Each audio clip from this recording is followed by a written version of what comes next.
భౌతికంగా, ఆత్మీయంగా.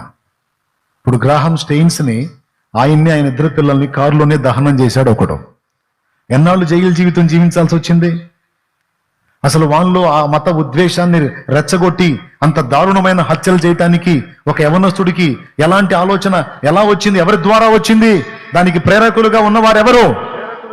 మత ఉన్మాదం నిండినోళ్ళ. మన దేవుడు యుద్ధాలు చేశాడు, మన దేవుడు దుష్ట శిక్షణ జరిగించాడు. మనం కూడా కత్తి పట్టాలి, కదం తొక్కాలి, శాల్తీలు లేపాలి. అదేరా ధర్మరక్షణ అని మొదలుపెట్టి విన్యాసాలు చేసి కత్తులు జుళిపించి ప్రాణాలు తీస్తున్నారు.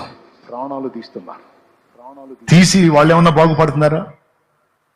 జీవితాన్ని శాపంగా మార్చుకుంటున్నారు. చచ్చి నరకానికి రెడీ అవుతున్నారు.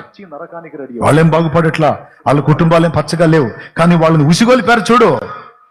ఆ ఉసిగొలిపిన వాళ్ళు పీఠం మీద పీఠం, పీఠం మీద పీఠం, అగ్రపీఠాలు ఎక్కుతున్నారు గొప్ప వ్యక్తుల్లాగా. ఈరోజు ఎవరిని ఆధారం చేసుకుంటున్నారో, ఏ విధంగా జీవితాలను నాశనం చేసుకుంటున్నారో జస్ట్ మీకు ఒక మాట అందించాలని చెప్తున్నాను నేను. ఇక్కడ కూర్చున్న వాళ్ళలో ఆ తరహా వ్యక్తులు ఎవరైనా ఉంటే ఒక్కసారి నేను చెప్పే అనాలిసిస్ కొంచెం ఆలోచన చేయండి. నేను చెప్పిన ఈ పరిశీలన